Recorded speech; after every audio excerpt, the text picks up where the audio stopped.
What's up, Pinedale kids? Go grab your Excel book and your Bible because it's time to start week 2 of Excel. This week we're going to continue building on the foundation that we laid last week. Do you like what I did there with my construction analogy? Building on the foundation. This week we will be working on some real life everyday stuff. Stuff that shows up at school, at home, on the bus, at practice, and maybe even at the dinner table when someone takes the last roll. So let's jump in and check out what this week is all about. On day 8, you're going to learn about patience. Patience means waiting until later for what you want now. Ouch. This one hurts a little bit, doesn't it? Showers used to say, if I wanted patience, I would have become a doctor. Waiting is hard. Waiting for dinner to be ready? That's hard. Waiting for your turn? That's hard.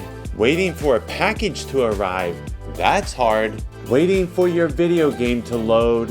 That's hard. Waiting for your sibling to stop talking? That's hard. The Bible tells us to wait patiently for the Lord. That means trusting that God's timing is perfect. You're going to read about Abraham and Sarah. They waited a very long time to have a baby. Like, get this, she was 90 years old and he was 100 years old. That's a long time to wait to have a kid. Yeah, and that's a lot of candles on his birthday cake. I bet it was like the size of a forest fire. Speaking of cakes, you'll read about a girl who couldn't wait for her cake to cool down before flipping it over. Spoiler alert, it didn't go well for her. When you get to this day's devotion, you'll be thinking about something you have a hard time waiting for, and you're going to ask God to help you wait well for it. Next is kindness on day 9. It's got a spider on this page. I do not like spiders. Smash that spider! Sean, that wasn't very kind. The devotion says that kindness is doing nice things for others without expecting anything back from them. It doesn't say anything about being nice to spiders. To practice true kindness, that means you're not being nice so someone will clap for you or so that they will owe you later. Or you can say, remember that time when I was nice? You'll read about King David showing kindness to someone whose family had treated him badly. Why did he do it? Because he said God had been kind to him and he wanted to show kindness to them. And the guy he was going to show kindness to, he has kind of a weird name. It's Mephibosheth. Mephibosheth? Mephibosheth. Let's just call him Seth.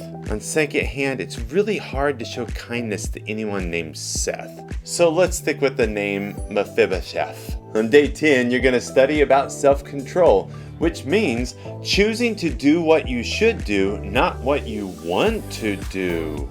That right there is tough because oftentimes what you want to do usually feels more fun than what you should do. You're going to read about a boy who got into trouble for shoplifting. That means he stole things, but he was shoplifting baseball cards. He also left a gate open so cows got out and destroyed a watermelon patch. When you read this devotion, you'll be challenged to think about things you can do to protect yourself from bad choices. On day 11, you're going to talk about friendliness, and we all know what friendliness is all about. Seth is my best friend.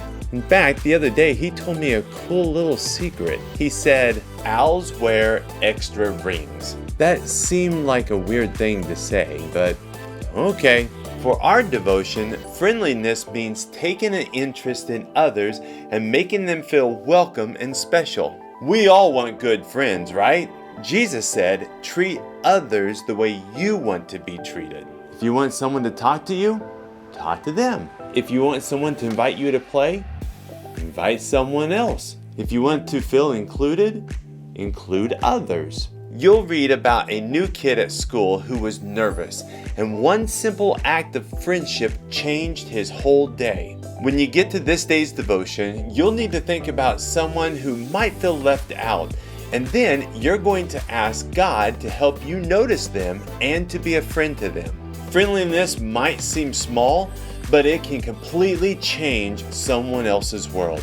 And on day 12, you're going to read about forgiveness, which means giving someone another chance after they've done something wrong. Let's be honest, this one is not that easy to do. When someone hurts your feelings, when someone says something mean, when someone breaks your stuff, your first thought probably is not, well, I cannot wait to forgive them. But that's exactly what the Bible tells us we need to do. In fact, this exercise right here is going to have you look up Matthew 18:21 through 35, and then answer these questions. So real quick, let me show you how to look up Bible verses in your Bible. Turn to one of the opening pages where it says Contents or Table of Contents. Here is a list of all the books in the Bible, and you're going to find the word Matthew. And then look to the right of it, and it will tell you what page the book of Matthew begins on. And then turn to that page until you find the start of the book of Matthew. Here it is. And now you're going to look for the large number that's normally about 2 or 3 times bigger than all the words. That's the chapter number, and oftentimes it's a different color in your Bible. See, in my Bible, it's the color blue. So we're looking for chapter number 18. 1, 2, skip a few, 8, 9, 16, 17, 20, and go back a page, and here we are, chapter 18.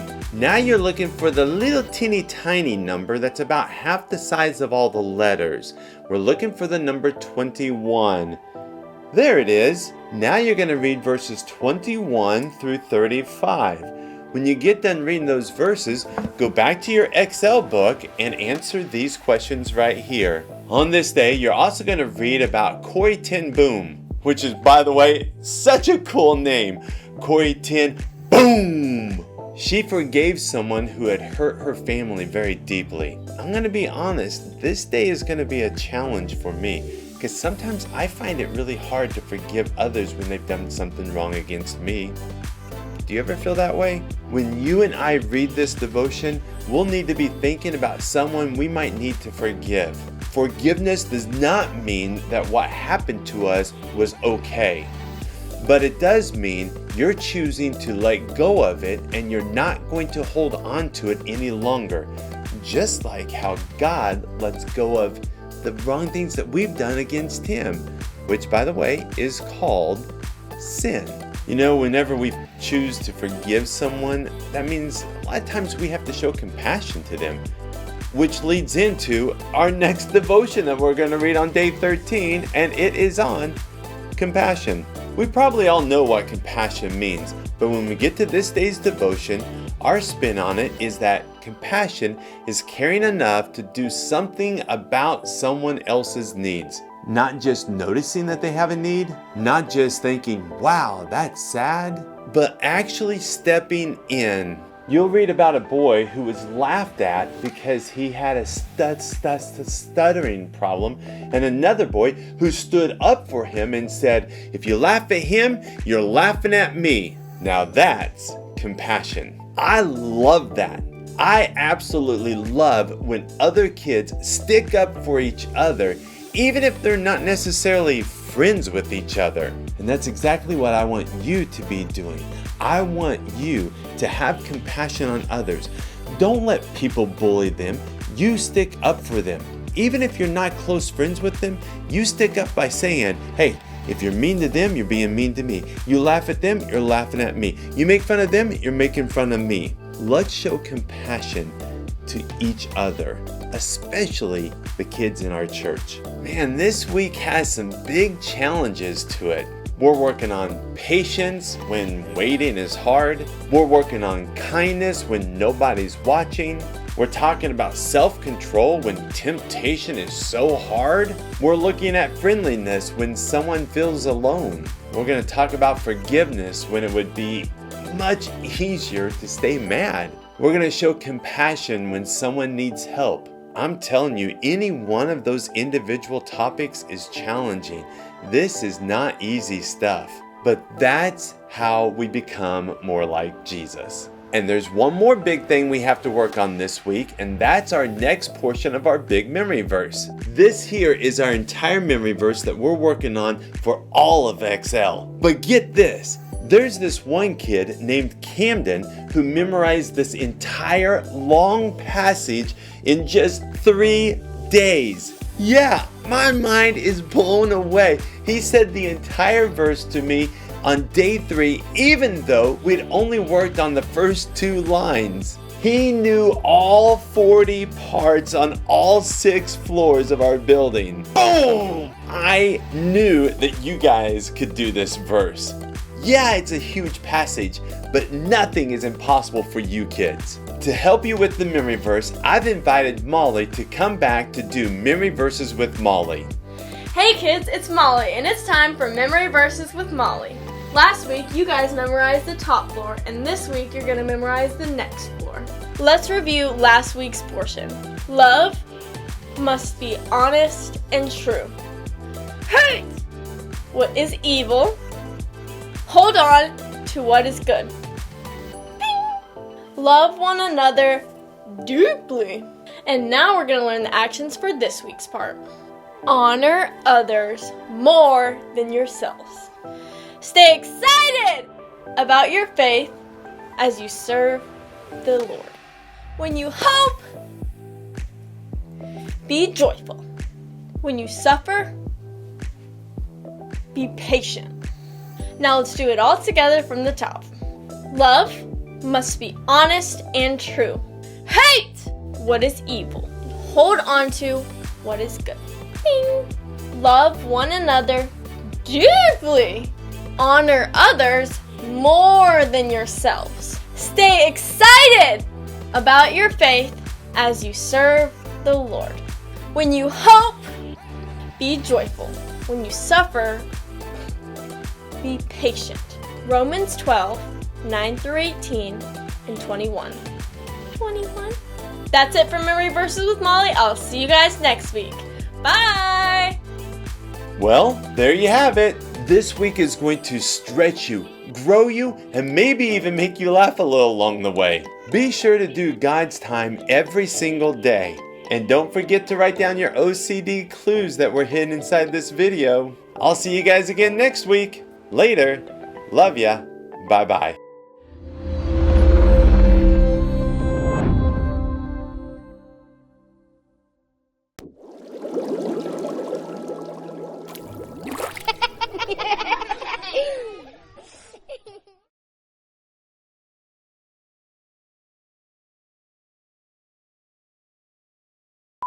Do you hear that? There is a bird crashing into the window trying to mess up my video. Hey kids, it's Molly, and it's time for Memory Verses with Molly. Oh, that's the number 11. I thought it was like a quote. Like quotes. Oh. You did not have purpose to. Memory Verses with Molly, take number 8. Ready? And action. I forgot what I was going to say. We just went over this. No, I think we picked the wrong person to do this. Oh, do we have any other Mollys in our children's ministry? Do you realize the poster is in the frame? Yeah. You realize we gotta do it all over again? The whole entire video? This is Molly saying Memory Verses with Molly, take 27. You can't look at me. Okay. Memory Verses with Molly, take 28. She keeps looking at me! Look over there. Yes! We're finally finished. And it only took 6-7 takes. More like 67 takes.